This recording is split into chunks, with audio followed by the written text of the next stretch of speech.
ვიწყებთ პოლიტიკურ ლიდერთან, ლეიბორისტული პარტიის თავმჯდომარესთან, შალვა ნათელაშვილთან, ბატონ შალვა გილოცავთ პირველ რიგში დიდგორობას და დავიწყოთ ამ თემით, დარწმუნებული ვარ, სათქმელი გექნება. საღამო მშვიდობის, ასევე დიდგორობას ულოცავ ერთს, რომელიც დიდგორს იმსახურებდა და ის ყოველდღე იმსახურებს გამარჯვებებს.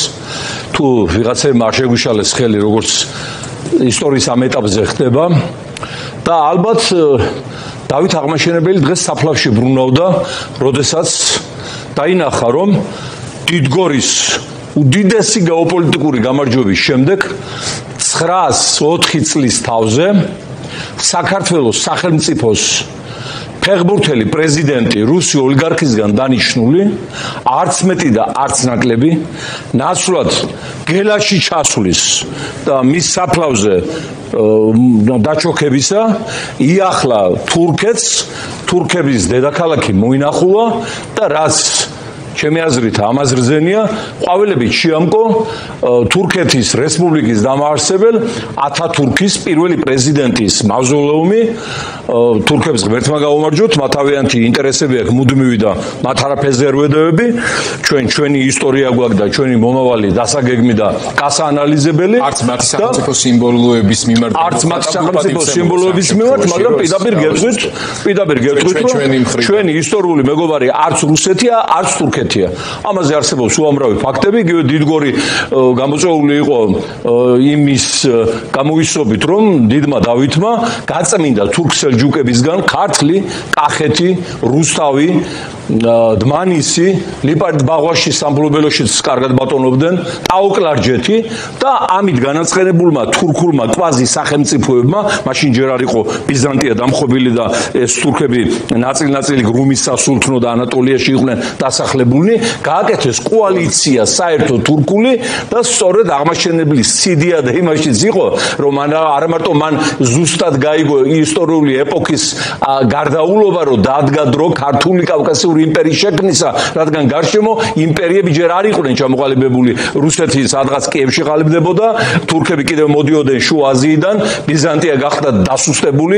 სპარსეთი განადგურებული არაბული ექსპანსიის გამო და ზუსტად მომენტში მოარტყა დიდგორის გამარჯვება და თანაც სამხედრო სტრატეგიულად მოწინააღმდეგე შეიტყუა მთიან პირობებში, რადგან თურქული ჯარები საკმაოდ მაგარი მებრძოლი მასა იყო, სტეპის და უდაბნოს ჯარები იყო მაინც. თაში ბრძოლა მათთვის იგივეა, რაც თქვათ ტრაქტორისტმა კოსმოსში იბრძოლოს. აი იქ შეიტყუა, იქ მოუწყო ეს ისტორიული თავგადასავალი და აი ამ დღეს არც მეტი არც ნაკლები ქართული სახელმწიფოს საუბედუროდ ხელმძღვანელი ოლიგარქის დავალებით, რა თქმა უნდა, ეს თავისი ინიციატივით იქ არ წასულა, არ დაიჯერებს ალბათ ამას არავინ, ეწვია სწორედ იმ თურქების ნარჩენ დედაქალაქს და ყვავილებით შეამკო ათათურქის მავზოლეუმი ვიმეორებ. არაფრით ნაკლები ვლადიმერ ლენინზე საქართველოსთვის ათათურქი არ არის. 21 წელს ლენინმა და ათათურქმა ძალიან ძმურად და მეგობრულად გაიყვეს საქართველო, ტაო-კლარჯეთი დარჩა თურქეთს, აჭარის ავტონომიისა და ბათუმის თაობაზე საეჭო ჩანაწერი დარჩა ყარსის ხელშეკრულებაში, რომელიც შემდგომ მოსკოვის ხელშეკრულებაში განმეორდა და სამწუხაროდ ჩემი და შევარდნაძის დაპირისპირება დაიწყო 93 წელს, როდესაც მან თურქეთის საგარეო საქმეთა მინისტრ ჰიქმეთ ჩეტინის ჩამოტანილი ხელშეკრულება მიიღო კანონად, სადაც ეწერა, რომ ჩვენ ვაღიარებთ ყარსის ხელშეკრულების სამართლიანობას და ამაზე ერთადერთი ვიყავი პარლამენტში, წინააღმდეგ რომ მივეციხმა და დაპირისპირება ბევრმა არ იცის, აქედან დაიწყო ჩემსა და შევარდნაძეს შორის. და ეხლა რო შევადაროთ ლენინი და ათათურქი, ხალხო, მაშინ ლენინის გამოდის რაღაცა გრანდიოზული ფიგურა ჩვენთვის. შეიქმნა საქართველოს რესპუბლიკა, განვითარდა ეკონომიკა, კულტურა, სოფლის მეურნეობა, განათლება, პასპორტით ქართველობა დავრჩით, მამის სახელიც გვეწერა, ისტორიაც ჰქონდა, გამზადი დამოუკიდებლობისათვის. ხოლო თურქების წაღებულმა ტაო-კლარჯეთმა დაკარგა ქართული სახე, დაინგრა და განადგურდა ოშკი, ბანა, ხახული, დღესაც იმ მდგომარეობაშია, ვირებს და ზროხებს ამწყდებენ შიგ.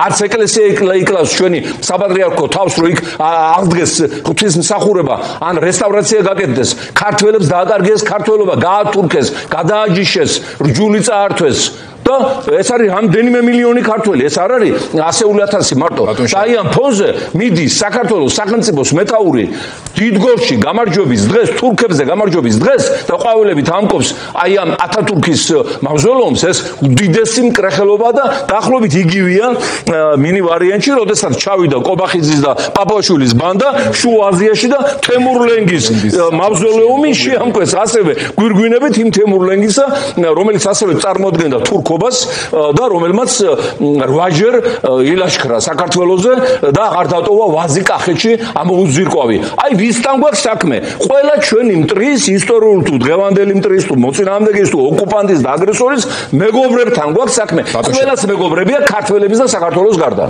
ბატონ შალვა, ჩემი მხრიდან და ემოციის გარეშე ვერ შევაფასებდი ამას. ეს ყველაფერი უბრალოდ რადგან დღევანდელ სიტუაციაზე ვლაპარაკობთ მაინც თურქებმა სხვა შორის ბატონმა ერდოგანმა დღეს საღამოს ხაზგასმით აღნიშნა კვლავ თურქეთის მხარდაჭერა საქართველოს ტერიტორიული მთლიანობისადმი და ყველაფერთან ერთად განსაკუთრებით ბოლო წლების განმავლობაში შეიმჩნეოდა ისტორიული კულტურული მემკვიდრეობის ძეგლებისადმი განსხვავებული დამოკიდებულება ეს პროპაგანდა იყო ეს ურთიერთობები არავის არ უნახავს თურქეთთან საქართველოსა და თურქეთს შორის ამ შედარებაც კი არ შეიძლება იმ ბაზარ პრობლემებთან რომელიც ჩვენ გვაქვს მართლაც ჩვენს რეალურ მტრებში აქ იხსნება მეჩეთები და ჩვენს პრობლემებს სწორია ისლამი ქართველების რელიგიაც არის იხსნება მეჩეთები მაგრამ ასევე უნდა მოქმედებდეს ეკლესიები თურქეთის ტერიტორიაზე ისტორიულ ლაზეთში ტაუკლარჯეთში აქვე დავაზუსტოთ ბატონ შალვა ისიც რომ თურქეთში ორმხრივია მეგობრობა ძალიან ბევრი ეთნიკური ქართველი დღემდე ინარჩუნებს თავის ქართველობას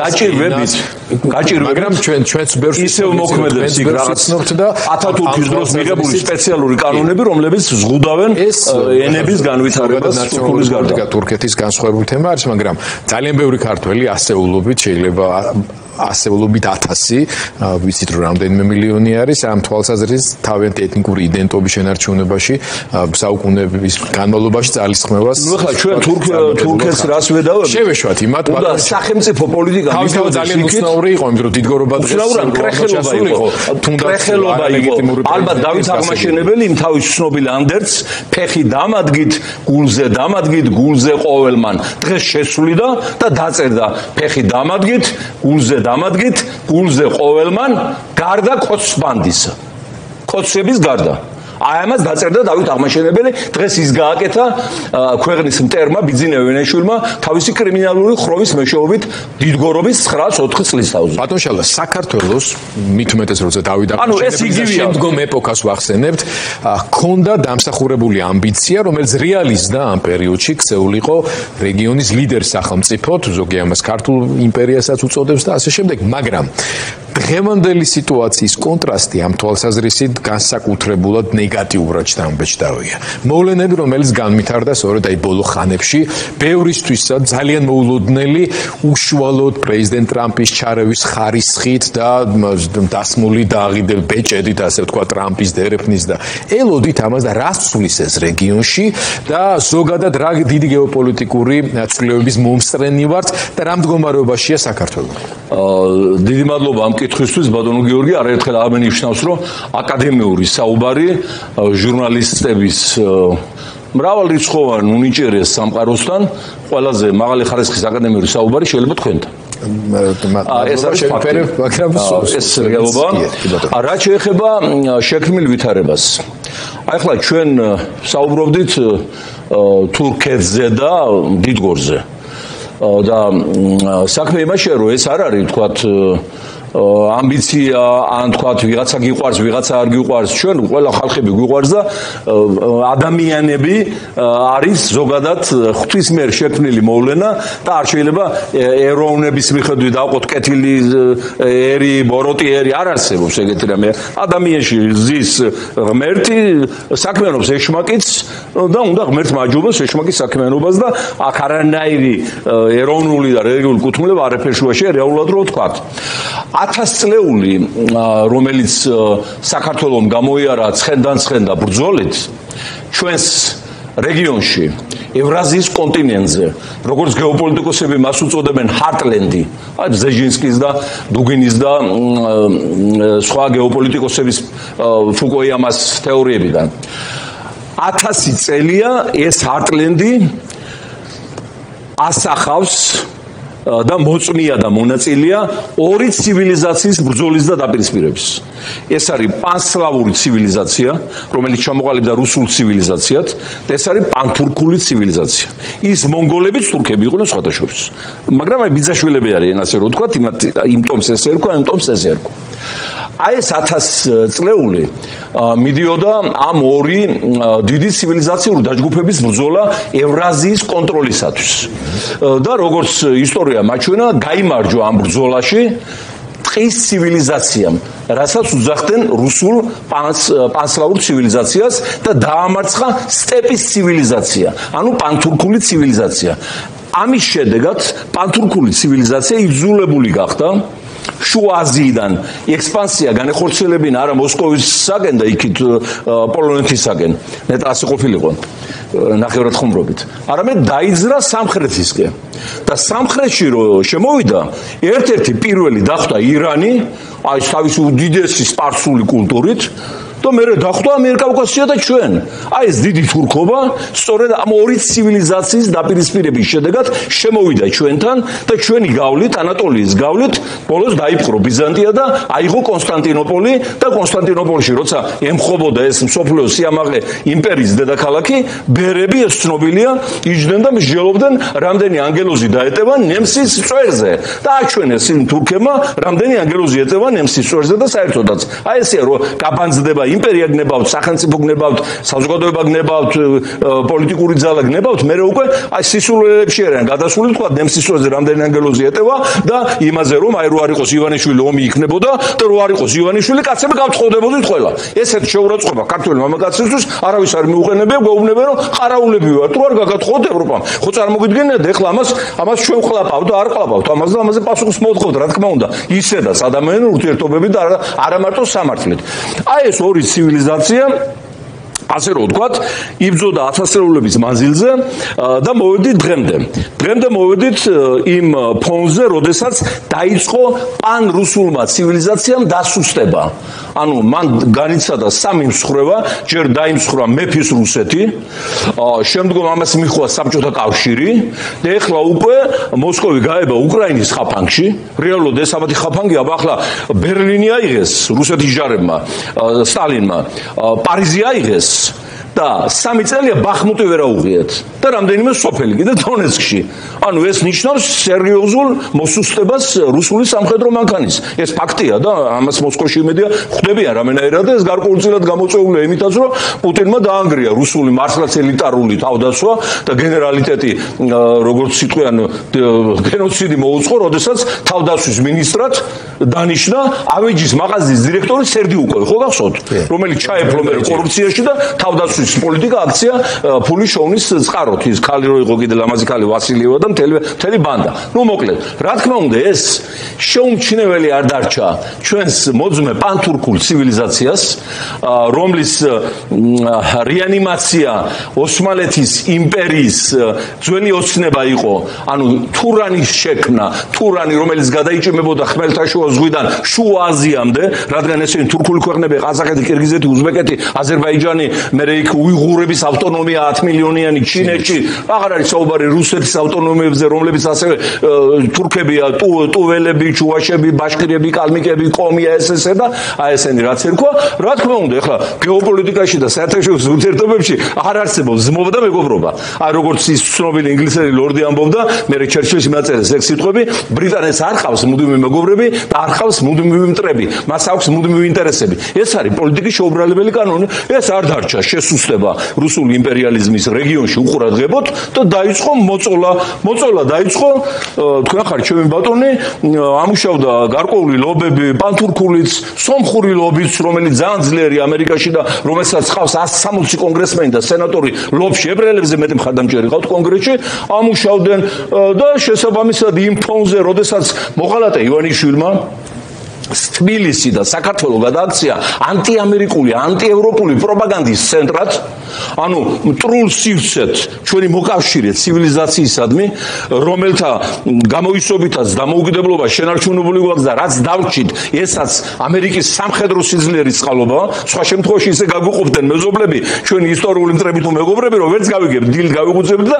ნაწილი თურქეთის მოქალაქე იქნებოდით, ნაწილი გარეშთანთან აზერბაიჯანში, ნაწილი ალბათ რუსეთში და ნუ ასე იქნებოდა რა, ახლა რა დავამძიმო სიტუაცია. აი ამ ფონზე თქვენ ხართ ჩემი ბატონი, დასავლეთმა უკვე იფიქრა, რომ საქართველო როგორც ერთადერთი მონოპოლიური გზა აბრეშუმისა, შუა კორიდორისა, ჩინეთიდან მომავალი დიდი მაგისტრალისა, რომელიც მოიცავს შუა აზიას, აზერბაიჯანს და მერე გაედინება ეს უზარმაზარი სიმდიდრე, შაჰდენიზი, ბაქო-ჯეიჰანი, ბაქო-სუფსა, ეს სახმელეთო გზები, ეს საკონტეინერო გადაზიდვები, ოპტიკურ ბოჭკოვანი კაბელი, ეს ყველაფერი მოექცა დასავლეთის მტერი პოლიტიკური სისტემისა და მთავრობის ხელში. ამიტომ ხვალ გაურკვეველია რა, ბედი ექნება ჩვენ ტვირთებს და ჩვენ ცივილიზაციას, არადა დასავლური ცივილიზაცია პირდაპირ თქვათ, მორალურ, ლიბერალურ ღირებულებებთან ერთად დგას სწორედაც ეკონომიკაზე, ძლიერ ეკონომიკაზე. და თუ ის ეკონომიკა ვიღაცამ ჩაუკეტა აქედან და თუ ვიღაცამ ტრამპს წერილები უგზავნა, რაც ამ იდიოტმა გააკეთა, რომ აი თუ არ დამტოვებ და არ ვიქნებ მე ქვეყნის ხელმძღვანელი და მე მუტა ისინი არ იქნებიან ჩემი შვილები და ისინი, ანუ მონარქიას თავაზობდა ივანიშვილების და გადაირუინა ვაშინგტონში და ელჩი გაიქცა აქედან უკვე აღარ გამოუხედია, ხო? ეხლა იფიქრეს იმათაც, რომ ესეთი მონოპოლია არ უყვარს მონოპოლია დემოკრატიას, არჩევითობა უყვარს, მათ შორის გზების, მაგრამ იმდენად პატივს გვცემდნენ და ჟეროდათ ჩვენი, რომ არც უნახიათ ალტერნატიული გასავლელი გამოსავსებლები, თორე ეს ზანგეზური გუშინ კი არ გაჩნდა, ზანგეზურა ზედამიწა გაჩნდა, იქიდან არსებობს და მარშრუტი მოძრავი იყო.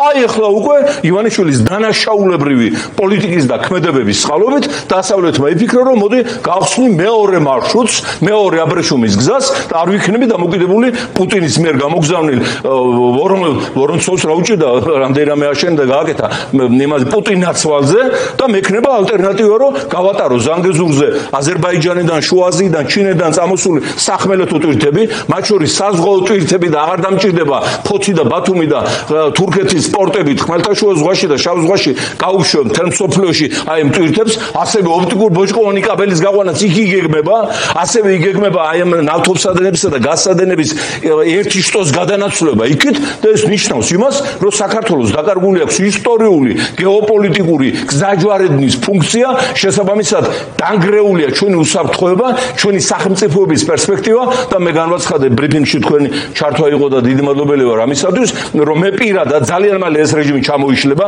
ესენი არ იქნებიან, იმიტომ რომ წავიდნენ ერის წინააღმდეგ და სოფლიო გეოპოლიტიკის წინააღმდეგ და ამათ არავინ არ დატოვებს, ძალიან კარგია რომ ვერ აღიქვავენ ამ წარე რეალობას, რომ ალბათ იქნებოდნენ მინიმუმ კარდიოლოგიურ რეანიმაციულ პალატებში, დიახ, ძალიან მალე არ იქნებიან, ძალიან მალე შედგება ამათი სასამართლო ივანიშვილის თავმჯდომარეობით, მე გავიხსენებ ჩემს იურიდიულ წარსულს და მოღვაწეობას და დინამოს სტადიონზე, პაიჭაძის სტადიონზე, სადაც გაიმართება სასამართლო პროცესი და სადაც მოიყვანენ გალიაში ჩასმულ ივანიშვილს თავის ბანდასთან ერთად, მე ვიქნები სახალხო ბრალდებელი იმის გამო, რომ მან დააკარგია გეოპოლიტიკური გზა და მაგისტრალი საქართველოს და მომავალს. ან ღმერთმა დაიფაროს დაკარგვისაგან, მაგრამ დიდი საფრთხის წინაშე დააყენა თავისი დანაშაულებრივი პოლიტიკით, რომელიც ასევე მოსკოვშია. ეს ყველაფერი დამუშავებული და შემოგდებული, რომ ჩვენ გავხდეთ რეგიონის შიხი. ანუ დასავლეთ მოარი თქვა ჩვენზე, ერთ ჩვენ ერთ დღეს ეხლა გეოპოლიტიკა გარიგებებისა და შეთქმულების ხელოვნება მოგეხსენება და იქ ძალიან მაღალი მორალური ღირებულებები და რაღაცა პირადი სიმპათიები შეიძლება არაფერს არ წვეთს. ერთ ჩვენ ერთ დღეს რომ შეხვდნენ ტრამპი და პუტინი ალიასკაზე, ანკორიჯში, ან თქვათ ანადირში, აქეთ კამჩ თქვენი პათოსის პერსპექტივით დავარქვათ ერთ ცუდ დღეს ერთმე მშვენიერ ნამდვილად არ იქნება. ხო, ბჭყალებში რა თქმა უნდა. ერთ ჩვენ ერთ დღეს რომ შეხვდნენ და თქვა რომ მოდი გავიყოთ ეხლა ამიერკავკასია, ეს არაერთხელ მომხდარა ჩვენს მაგალითზე 21 წელსაც ლენინის ჟარემ აქ ვერ გაბედეს შემოსვლა, სანამ ლენინის დიპლომატს ჩიჩერინს ლონდონში არ განუცხადეს, რომ ბრიტანეთს არ აქვს ინტერესები ამიერკავკასიაში, რაც გინდა ქენითო. და მე გადმოლახამეთ 11 არმიამ საზღვარი. აი ასეთი გარიგება რომ შედგეს პუტინსა და ტრამპს შორის, იმის თაობაზე რომ მოდი თქვენი იყოს ზანგეზური ამერიკული ლოჯისტიკური კომპანიის, იმან აკონტროლოს აზერბაიჯან სომხეთის ეს გამავალი მარშრუტი, საქართველოს დამითმე მე. მაინც ჩემი ჯარებიდან იქ გორთან ტრასიდან 300 მეტრში, ამიტომ შენ არ ახარ სათანადო დაცული, შენი ტვირთები, შენი უსაფრთხოება, ამიტომ ის ბარე მე დამითმე და შენ გაიგუწე ქვევით კონტროლი რეგიონს. ეს ძალიან უცბად შეიძლება მოხდეს, დილით გავიგუძო და ვერაფერი ვერ შევცვალოთ. ღმერთმა არ ქნას, მაგრამ ჯობია და ვალდებული ვარ ცუდზე გავცვალოთ, რომ კარგი შედეგი მალე დადგეს.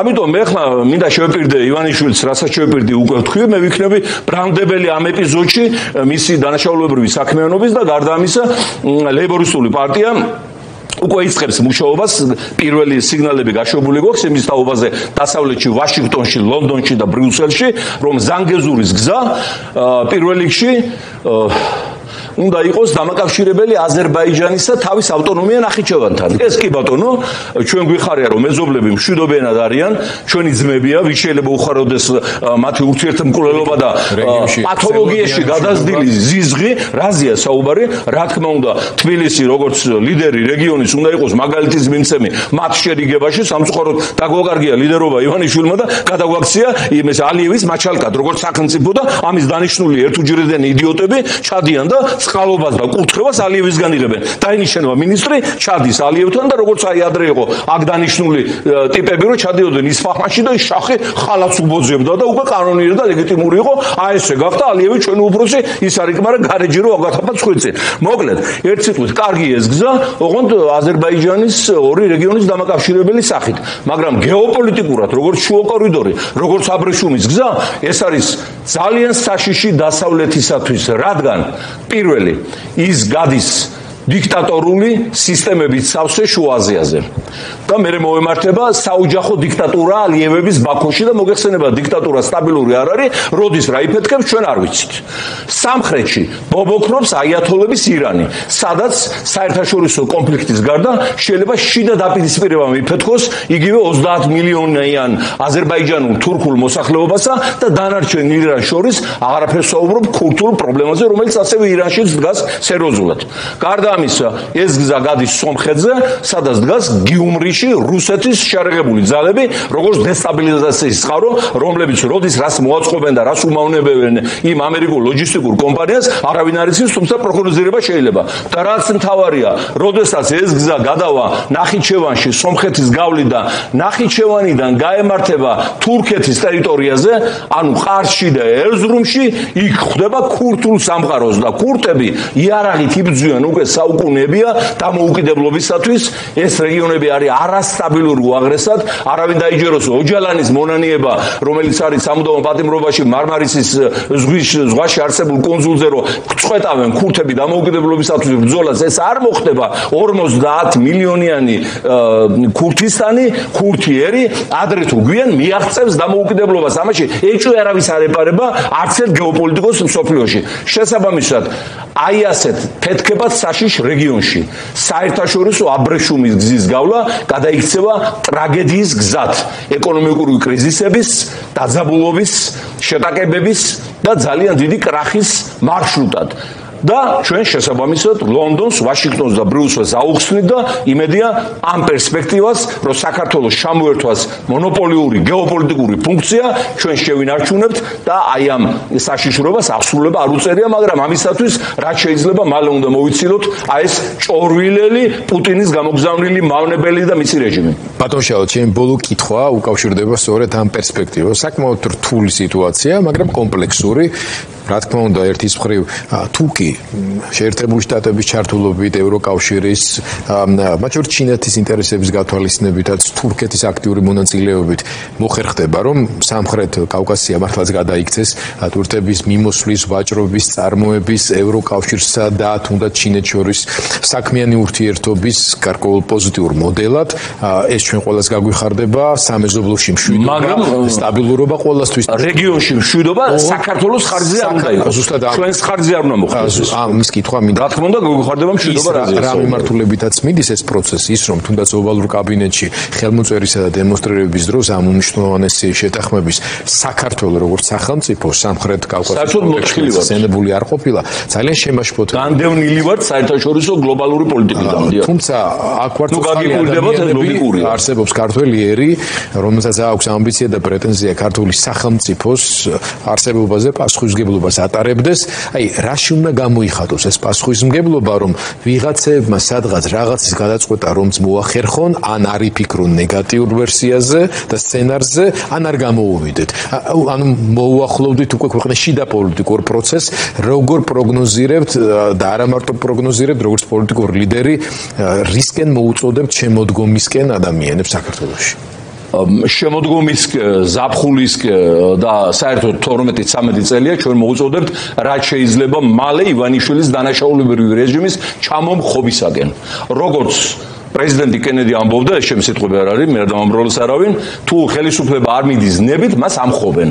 ეს თქვა ჯონ ფიჯერალდ კენედიმ ისტორიულმა პრეზიდენტმა. და არავინ არ დაუშვებს ივანიშვილების დინასტიის და მონარქიული სისტემის გამოცხადებას ამ მიმართულებით საქართველოში არც ჩვენი ხალხი და არც დემოკრატიული საზოგადოება. ამიტომ მაქსიმალურად უნდა ვიდგეთ ქუჩაში 20 აგვისტოს, 1 სექტემბერს, 4 სექტემბერს, 4 ოქტომბერს, 5 ნოემბერს და ყველაფერი გავაკეთოთ იმისათვის, რომ რაც შეიძლება მალე პოლიტიკური მშვიდობიანი გზებით მოვაშთოთ ეს რეჟიმი და გადაინაცვლონ მათ კაბინეტებიდან გლდანის საგამოძიებო იზოლატორში. ეს არის გარდაუვალი აუცილებლობა, რადგან თვით მათი არსებობა წარმოადგენს უდიდეს საფრთხეს საქართველოს უშიშროებისათვის და აი ეს დამტკიცდა სწორედ ვაშინგტონში, როდესაც ალიევმა და ფაშინიანმა ტრამპის შუამავლობით ხელი მოაწერეს აი ამ დიდ გეოპოლიტიკურ შეთანხმებას ისე, რომ საქართველოს არც არავის უხსენებია და არც არავინ არ დაინტერესებულა საქართველოს აზრით, რადგან საქართველოს არ ყავს მთავრობა და ხელისუფლება, ვისთანაც შევა კონტაქტში დემოკრატიული მსოფლიო და კითხავს, რომ აბა რა აზრის ხარ? აი ჩვენ რასაც საუბრობთ ახლა, რომ ზანგეზურს აი ესეთი საფრთხეები ახლავს. ამას ჩვენ კი არ უნდა საუბრობდეთ მარტო. ამას უნდა საქართველოს მთავრობა უხსნინდეს ტრამპს, უხსნინდეს იმას რა ქვია სტარმერს, უხსნინდეს მაკრონს, მერცს და მთელ მსოფლიოს უხსნინდეს არა როგორც ეგოისტი, თავის თავზე შეყვარებული, რომ მის გარეშე დამთავრებული ისტორია, არამედ როგორც გულშემატკივარი, მეგობარი, რომ რას აკეთებთ? კი, ჩვენთან პრობლემებია დემოკრატიის, თქვათ იქ რაღაცა ოკუპირებულია, რაღაცა კი არა ჩვენი ტერიტორიები და რუსეთის ბაზები დგას, მაგრამ უსაფრთხოა ბევრად.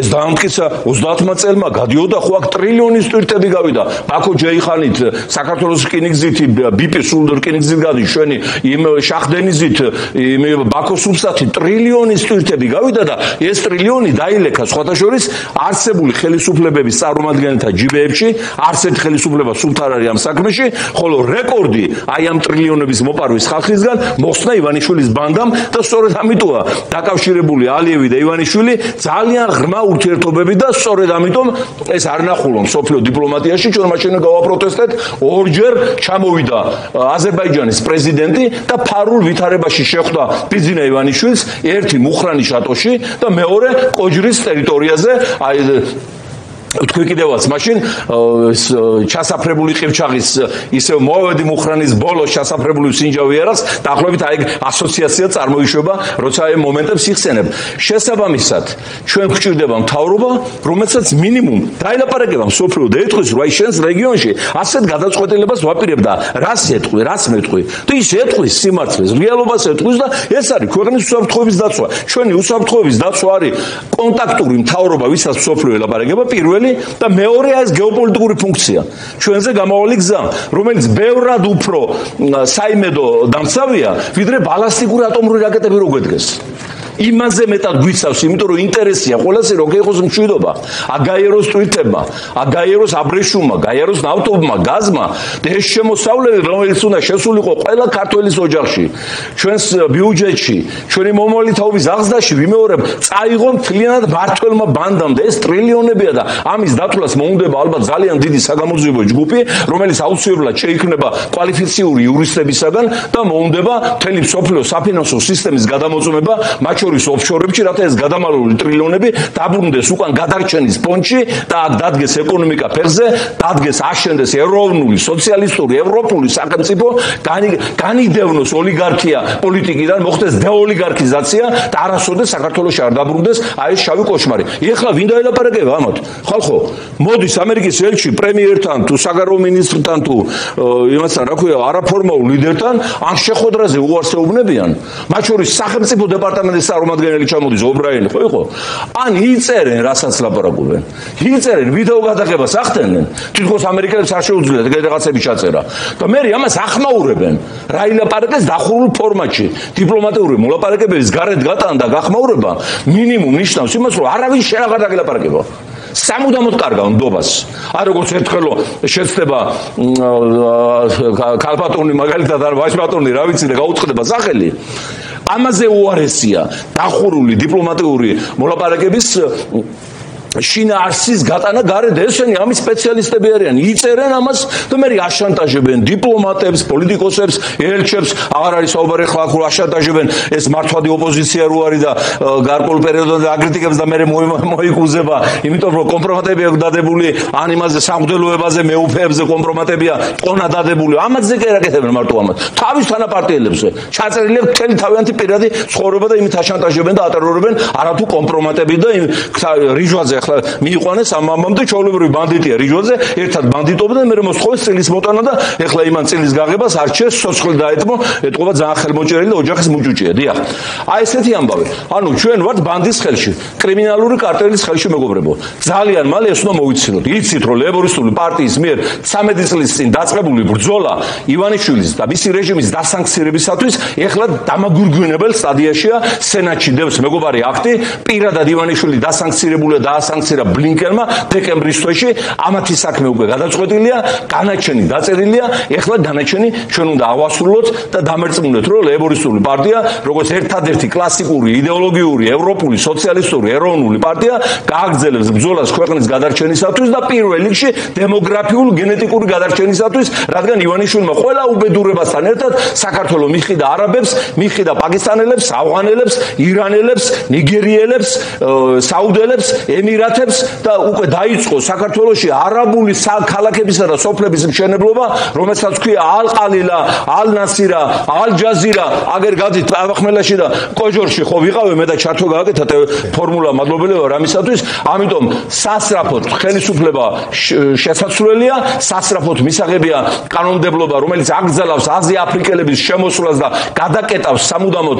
გზებს ერის გენეტიკური გადაჯიშება, გადაგვარებისა და ეს უკვე ჩვენ ქუჩებში გაიარეთ მინატრება ჩვენი ბიჭების ბირჟაზე დგომა ადრე ბრაზოვის წიგს რატო გითხულობ მეთქი ეხლა მე ერთსულ მაგ დავინახო რომ ვიღაცა დგას და ბირჟაობს ყველაფერს რომ დავანებო თავი აი ამ დონეზე მივედით რომ ერთმანეთი საძებარი გაგვიხადა ბიძინა ივანიშვილმა გადაშენება მოინდომა გადაშენების გზაზე დაგვაყენა ეს არ გაუკეთებია არც ერთ აი ვინ ჩამოთვალეს ჩვენ ჯალალედინი და ტემურლენგი არც ერთ მტეს ეგარ გაუკეთებია რაც ამან ქართულ ხალხს დამართა ამიტომ ჩვენ ვაგრძელებთ ბრძოლას ხელისუფლება შეიცვლება საქართველოს კარებები დაიხურება იმისათვის რომ ჩვენ გადავრჩეთ გენეტიკურ დემოგრაფიულად უკანონო მშენებლობები არაბებისათვის, პაკისტანელებისათვის, საუდელებისათვის, ქალაქშიც და ქალაქგარეთაც შეწყდება ბინადრობის უფლება აღარ გაიცემა უცხოელებზე ბინდუეთში 150 მილიონია მოსახლე და ბინადრობის უფლების გაცემა უცხოელზე აკრძალულია 100 მაპატიეთ მილიარდ ნახევრიან ინდუეთს ეშინია რომ გენეტიკურად დემოგრაფიულად არ გადაგვარდეს მილიარდ ნახევრიან